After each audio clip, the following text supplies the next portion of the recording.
cette vidéo, je vais vous montrer comment programmer un microcontrôleur PIC comme celui-ci et on va utiliser le logiciel Proteus pour effectuer la simulation. Donc, on va dans un premier temps réaliser la programmation de notre microcontrôleur au niveau de micro C et on va le compiler et après on va importer un fichier au niveau de Proteus, afin de pouvoir simuler notre microcontrôleur. Alors, sans trop tarder, je vous invite à ouvrir votre logiciel Micro C pour pouvoir programmer avec moi. Donc, pour ça, il faut ouvrir un nouveau projet, File, New Project. Et là,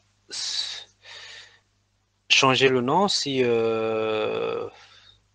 ou du moins donner un nouveau nom, tant que le nom est logique pour vous. Moi, j'ai eu la flemme, du coup, j'ai mis le deuxième code. Vous pouvez changer aussi le champ, enfin le classeur si vous voulez. Et ce qui est très important à faire là, c'est d'indiquer le numéro du microcontrôleur à programmer et surtout aussi la fréquence d'horloge.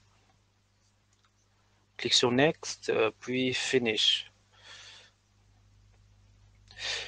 Et là, tada, automatiquement, il ouvre un code en C, code vide bien sûr, c'est à vous de définir ce que vous voulez faire avec votre microcontrôleur. Donc là, il nous reste à déclarer nos pins ou encore des broches. Et pour cela, il faut appeler la commande trace. Trace ici qui définit la direction, si vous voulez, du port. Est-ce que les broches vont être utilisées en entrée ou en sortie? Donc, pour ce faire, on va entrer les 8 zéros qui représentent les 8 broches du port. Et donc, ces 8 broches sont représentées par 8 bits. Et on les met tous à zéro, ça veut dire quoi? En les mettant à zéro, ça veut dire qu'on les utilise justement comme sorties.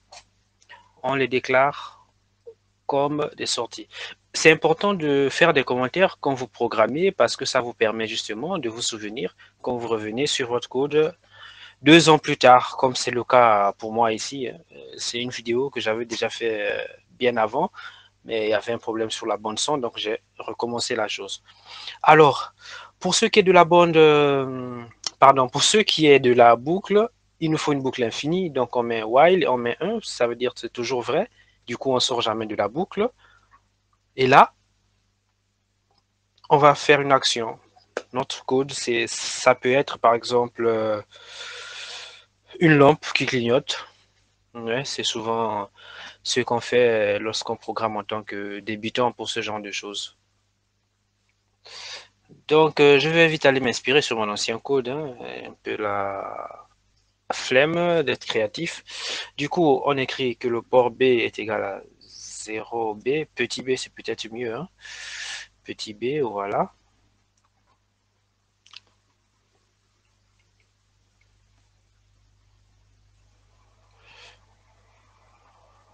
Et là, c'est important de bien compter les zéros pour que ça puisse correspondre au port.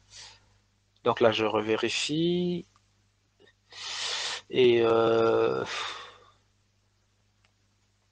le dernier zéro là, la dernière broche, on va la mettre à l'état logique 1.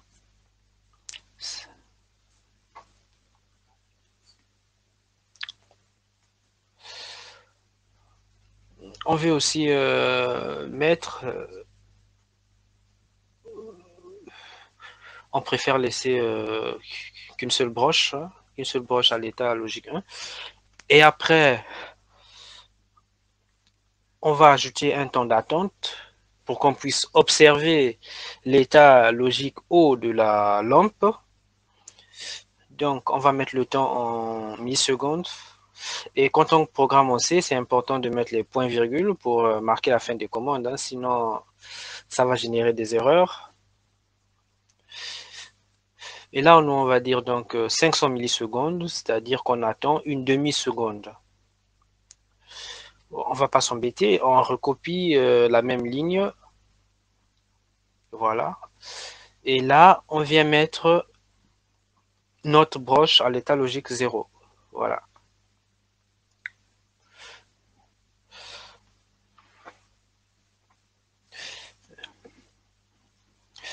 Et c'est peut-être un peu intéressant d'éteindre notre broche du départ et d'en allumer deux autres.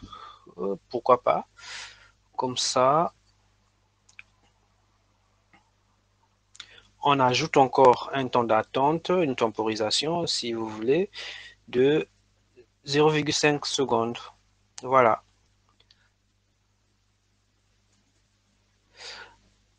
Alors, voilà, j'ajoute un peu les commentaires. Là, on peut se permettre déjà de compiler le code. On fait un build.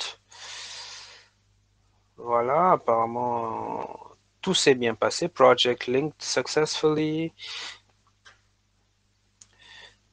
Le projet a été assemblé comme il faut. On rentre alors dans Proteus. Bon, là, c'est clair que j'ai brûlé une étape parce que j'avais déjà réalisé mon schéma, mais j'ai quand même envie de l'éditer encore un peu. Voilà, donc on vient se brancher sur la broche 1. Sur la broche 2, il nous manque juste une connexion sur la broche 4. Bah, on va mettre par exemple une lampe jaune sur la broche 4. Toujours une résistance pour limiter le courant. L'idée, au fait, quand on fait des simulations sur Proteus, c'est de se coller à la réalité, quoi, d'être le plus proche possible d'un cas réel. Parce que dans la réalité, on ne va pas venir s'amuser à mettre une lampe juste sur un port sans résistance. C'est pas conseillé. On risque d'avoir trop de courant qui passe d'un seul coup sur notre lampe, avec les dégâts que vous pouvez imaginer. On n'oublie pas de mettre la masse. Hein. Ce serait pas trop malin de l'oublier là, sinon ça risque pas de marcher. Et là, on édite la valeur de la résistance. On met donc 220 R. Attention, un seul R. Voilà.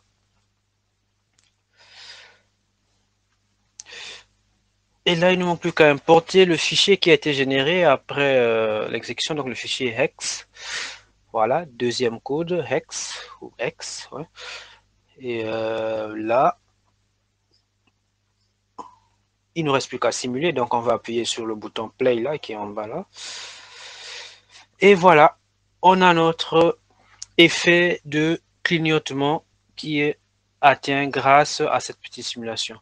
Donc, merci d'avoir regardé cette petite vidéo qui voulait vous montrer juste comment on peut facilement simuler un code en utilisant Proteus grâce à l'importation du fichier exe. Et, et ça, c'est un avantage que Proteus vous donne parce que ça vous permet d'éviter beaucoup de frustration en téléchargeant un code qui ne fonctionne pas au niveau de votre matériel physique. Donc, on teste d'abord au niveau logiciel et s'il y a des problèmes, on pourra les détecter tout de suite et éviter de détruire le matériel. Donc voilà, c'était tout ce que je voulais vous dire pour cette vidéo. J'espère que ça vous a plu ou du moins est-ce que ça vous a permis à découvrir quelque chose d'autre sur l'électronique.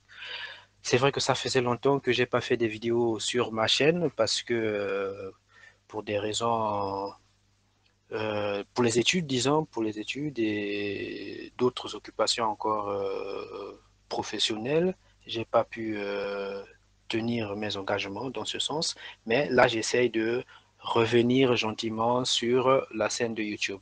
Allez, merci encore d'avoir visionné la vidéo. On se retrouve à bientôt. Ciao, ciao.